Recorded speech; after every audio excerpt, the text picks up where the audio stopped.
When you first took this role, did you think the character would come this far by season 3? Well, I mean, I certainly hope so. If I was still like twiddling my thumbs, being a giant nerd at the GCPD, I'd be bored out of my mind.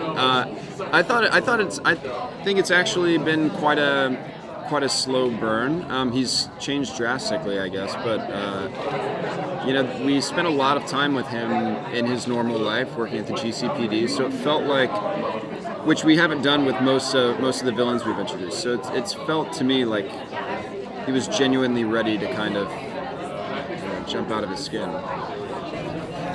I have a question for you about Nygmobblepot. Okay. I know the fans really took off with it and really enjoyed it. And of course, it is a slow in our faces a little bit. Yeah. So my question for you is, if it hadn't been for Isabella, I know you said in the panel that Nygma doesn't love Cobblepot, but what would his reaction have been to Oswald, do you think, if not for Isabella? Regarding his affections for you. Well, I don't see Edward as a gay character in our story. It doesn't mean that Edward Nygma can't be gay in another iteration. Would he have been more accepting and less? Because all you had was rage at the time, of course. Yeah, I mean, accepting of it. Sure. I mean, I think. I don't know. I don't think he would be bothered by it. I think he's someone that has always wanted to be adored, wanted to be appreciated and liked, and so I don't think that he could all of a sudden flip and resent someone for giving him something that he wanted, you know. But I do think one of the interesting things about that clash is that, and it doesn't actually mean that either of the characters are gay. I don't actually mean to say that, because I don't know that Oswald is either, but. I like the clash that Oswald is someone that's open to loving someone because they understand him and they give him a certain kind of attention that he's never had before, and that Edward is maybe just incapable of accepting that, either from the same sex or just from someone like Oswald.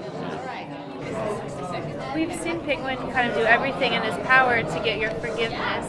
Do you think that Nygma is capable of forgiving?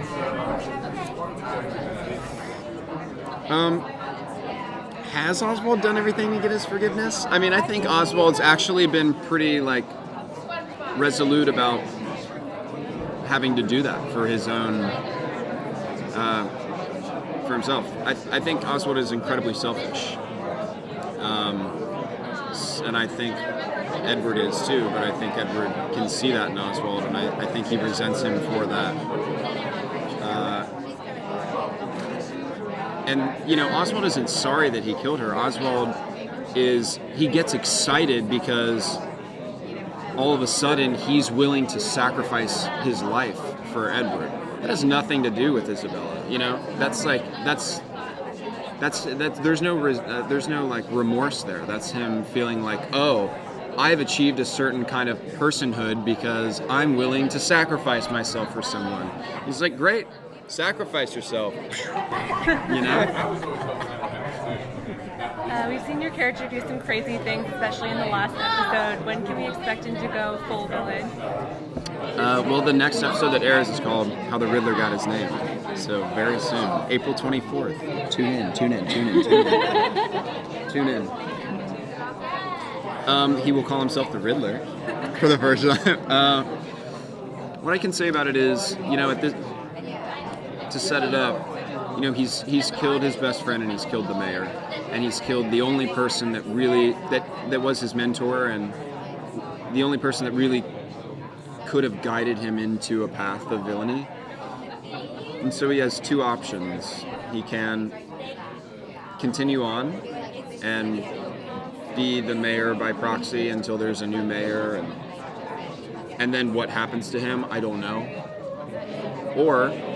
And what happens, I don't know, and also that's kind of an unremarkable and uninteresting story. Every villain wants credit for the thing that they've done, and so the other option is take credit, move forward with the life that you had intended without him, and figure it out. So that's what the episode is about. How do you do that? Thank you. Thank you.